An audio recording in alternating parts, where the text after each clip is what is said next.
Ya, terima kasih Anda masih bergabung bersama kami di segmen Market Buzz di Power Breakfast. Sebelum saya berbincang bersama narasumber yang sudah terhubung melalui video conference, ada beberapa data yang sudah kami siapkan. Ini terkait dengan agenda ekonomi yang mungkin bisa kita cermati. Yang pertama adalah mengenai neraca perdagangan Indonesia, kemudian produksi industri Cina di bulan Mei dan juga secara year on year, kemudian tingkat pengangguran di China dan neraca perdagangan Korea Selatan, dan ada data mengenai penjualan inti atau penjualan retail inti Mei dan month on month dari Amerika Serikat, dan data mengenai inventory minyak mentah di Amerika Serikat. Dan berikutnya adalah data mengenai emiten ataupun agenda emiten yang melakukan RUPS, diantaranya adalah ada BBRM, Unilever, DAN, WMUU, WMPP, SAMF, dan Massa. Sementara untuk emiten yang akan menggelar cum dividen tunai diantaranya adalah ESA, MBAP, dan juga SCCO.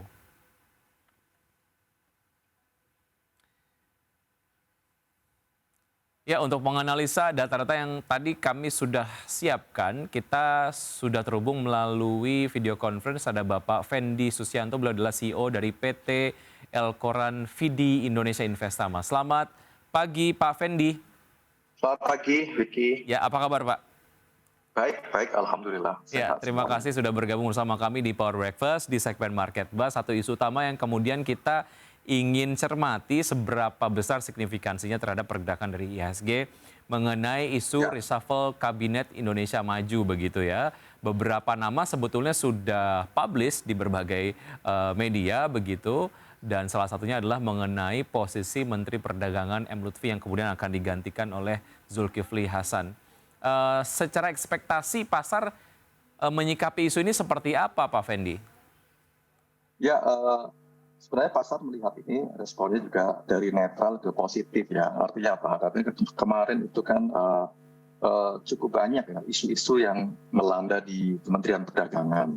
Pertama dari mulai kelangkaan minyak goreng dan lain sebagainya. Bahkan ada beberapa pejabat yang dari lingkungan Kementerian Perdagangan yang kemudian diperiksa dan lain sebagainya. Nah ini kan memberikan penyegaran tersendiri untuk level menteri yang nanti diharapkan juga akan lebih baik lagi dan lebih positif lagi untuk menjalankan misi peningkatan perdagangan Indonesia di masa-masa sulit seperti sekarang ini ya. Di tengah-tengah suku bunga environment-nya sedang dalam posisi yang naik, komoditi juga dalam posisi yang lebih atraktif. Diharapkan ini semuanya akan bisa memberikan dampak positif menurut saya pada indeks harga saham gabungan. Intinya tentu saja dari reshuffle ini kita melihat ada penyegaran-penyegaran baru dan ada langkah-langkah yang berpotensi baru yang lebih positif yang nanti akan dilakukan oleh pemerintah dalam mengawal pertumbuhan ekonomi kita. Baik, secara ekspektasi dari apa yang kemudian akan dikontribusikan oleh Menteri baru jika kemudian betul-betul posisi Menteri Perdagangan diganti begitu, karena ini berkaitan dengan komoditas yang sangat-sangat primadona dan juga berdampak cukup signifikan terhadap income dari Indonesia ataupun dari sektor perdagangan begitu, dan juga ini bergerak cukup signifikan ataupun berpengaruh cukup signifikan terhadap beberapa sektor-sektor yang ada di Bursa Efek Indonesia ataupun mungkin di IHSG, salah satunya adalah sektor perkebunan ataupun CPO begitu ya. Nah, Anda melihat dampaknya jika kemudian betul-betul di reshuffle terhadap sektor perkebunan, karena kemarin ini yang kemudian menjadi fokus gitu ya.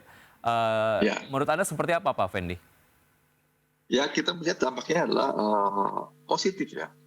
Kita mengharapkan bahwa kebijakan-kebijakannya lebih pro kepada sektor-sektor tersebut, perkebunan, pertambangan, ya, dan mineral dan lain sebagainya yang memang sedang booming ya saat ini. Jika diharapkan ini akan ada kebijakan-kebijakan baru yang lebih memberikan nilai tambah tentunya ya buat emiten itu sendiri dan juga buat Indonesia. Karena memang momen ini kan momen yang langka ya, di mana terjadi peningkatan harga-harga komoditas ya, baik komoditas perkebunan, pertambangan, ya, energi terutama ya, yang terjadi barangkali karena memang kita dalam posisi yang setelah pasca COVID itu pertumbuhannya menjadi sangat tinggi dan cepat. Nah sehingga momentum itu diharapkan dengan menteri yang baru ini bisa menambahkan nilai tambah baru terhadap ekspor kita terutama ya di pasaran internasional ya. Di sana ada opportunity yang sangat besar karena kenaikan harganya juga sedang bagus, dan kemudian juga ada persoalan pasokan atas kebutuhan atau demand yang meningkat ya dari negara-negara yang memerlukannya ataupun sebagai tujuan ekspor. Nah, diharapkan ini akan meningkatkan saham-saham di sektor perkebunan ya, CPO. Kemudian tetap ya sektor pertambangan dalam 2 tahun terakhir kan memang dalam posisi yang mengalami peningkatan. Diharapkan akan juga berlanjut mengalami peningkatan dan kita melihat sebenarnya peluang ini bisa terjadi sampai dengan 2 atau 3 tahun ke depan. Ya, artinya untuk sektor-sektor berbasis komoditas dan juga sektor-sektor berbasis perdagangan ini kemudian dinilai sebagai sektor yang mungkin diharapkan pergerakannya akan cukup positif gitu ya, related to the issue yang kemudian berhubungan dengan reshuffle dari Menteri Perdagangan sendiri. Oke. Kita ke analisa dari Pak Fendi sendiri mengenai pergerakan dari IHSG. Selasa mampu bertahan di zona hijau. Bagaimana sebetulnya isu reshuffle ini juga akan memperkuat lah ya, ataupun mungkin menahan IHSG untuk tetap berada di zona positif, Pak Fendi? Ya, kalau kita melihat faktor yang mempengaruhi yang determinan faktornya, sebenarnya yang menurut saya yang signifikan adalah outlook naiknya suku bunga The Fed yang dimungkinkan bisa sampai dengan level 75 basis point setelah sebelumnya naik sebesar 50 basis point. Di posisi sekarang kan sekitar 1% yang suku bunga The Fed ada potensi naik kembali karena memang pengangguran di sana pada level 3,6% dan inflasi sudah sekitar 8,6%, dan itu cukup memungkinkan untuk dilakukan kenaikan sebesar itu 75. Jadi karena ada outlook seperti itu, kemudian pasar hampir seluruhnya termasuk di Jakarta, di regional dan bahkan di Dow Jones sendiri mengalami penurunan yang signifikan. Jadi kita melihat kemarin lebih banyak didorong oleh itu.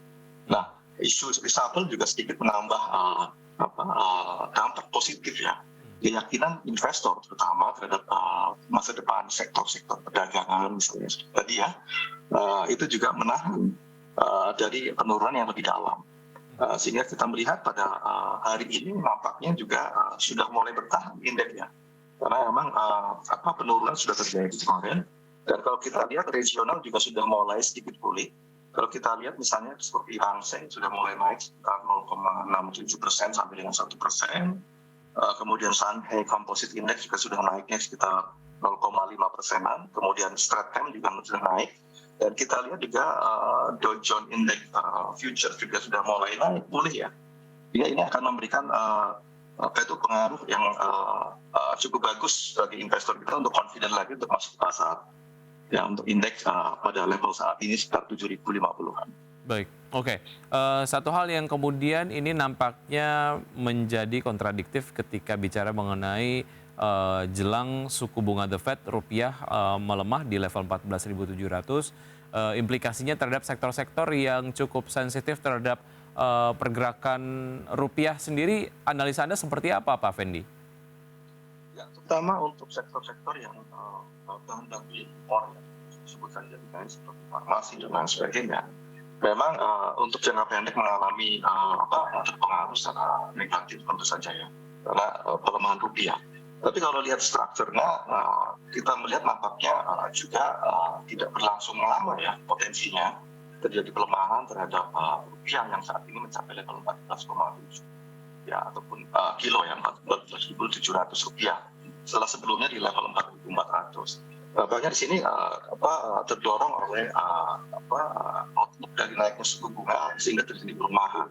Kalau kita melihat yield spread antara US dengan Indonesia masih terjaga cukup bagus ya. Karena yield sekarang 10 tahun Indonesia pada kisaran 7,5, kemudian juga yield surat utang jangka panjang untuk US sekitar 3,4, jadi masih terjaga di atas level 4%-an ya. Jadi nampaknya ini akan juga menjaga rupiah pada tentang kembali lagi pada level 14.000 sampai dengan 14.800 ya. Jika kita melihat ini dampaknya lebih jangka pendek saja terhadap saham-saham yang sangat sensitif terhadap rupiah. Baik, oke. Dari IHSG secara keseluruhan begitu, kemudian juga Anda tadi menyampaikan analisa Anda mengenai pergerakan dari nilai tukar rupiah terhadap dolar Amerika Serikat. Kita kemudian spesifik membahas mengenai Astra International yang penjualan mobilnya ini turun 18,7% di bulan Mei tahun 2022. Namun kemudian Anda merekomendasikan buy on weakness untuk Astra International. Ini apa yang Anda lihat dari Astra International di tengah data yang kurang positif ini, Pak Effendi? Ya, kita melihat dari struktur di bulan Mei ini ya, karena bulan Mei itu kan libur itu begitu panjang ya, libur Lebaran, gitu. Kemudian beberapa libur perayaan hari raya juga. Itu juga jumlah hari juga sangat menentukan ya, penjualan itu saja. Tapi kalau kita lihat overall dari sisi outlook sektornya, kemudian dari mulai terjadi pemulihan, dan kalau kita lihat target Gakindo kan kurang lebih penjualan tahun ini sekitar 900.000 unit ya, dan bahkan bisa outlooknya bisa melebihi dari level tersebut ya. Dengan pertumbuhan sebenarnya bulan sebelumnya naiknya sekitar 41% ya, baru kemarin turun sekitar 18%-an. Ini lebih banyak menurut saya, karena memang jumlah harinya itu terpangkas cukup banyak ya. Barangkali lebih dari 10 hari dalam sebulan itu memang hari libur ya. Jadi kita ini akan berdampak pada penjualan dan juga pada kinerja ekonomi kita, tentu saja ya. Dan hopefully kalau menurut saya sih di bulan-bulan Juni ini sudah mulai terjadi perbaikan, meskipun kita juga struggling terhadap suku bunga yang sedang mengalami peningkatan ya. Namun nampaknya dalam overall tahun ini karena semuanya kalau kita lihat suku bunga juga sudah price in, artinya memang outlook-nya itu sudah kita antisipasi ya. Ya seperti kemarin misalnya market turun ya, cukup dalam, itu kan sebenarnya mengantisipasi ataupun merespon terhadap ataupun memvalue terhadap potensi kenaikan suku bunga 75 basis point ya. Baik. Jadi artinya bukan suatu yang surprise. Jadi sepanjang itu bisa bukan suatu surprise, menurut saya ini akan tetap termanage dengan baik. Ya, adanya data yang mungkin bisa dikategorikan sebagai sentimen negatif ini mungkin akan memberikan dampak sedikit terhadap pergerakan dari saham Astra International. Kemudian ini momennya bisa dimanfaatkan untuk buy on weakness, kira-kira seperti itulah ya Pak Effendi ya, karena bisa mengkoleksi Astra International dengan harga diskon. Oke. Mengenai saham-saham pilihan lainnya kita akan bahas usai jeda berikut ini, dan tetap bersama kami, usai jeda kami akan segera kembali.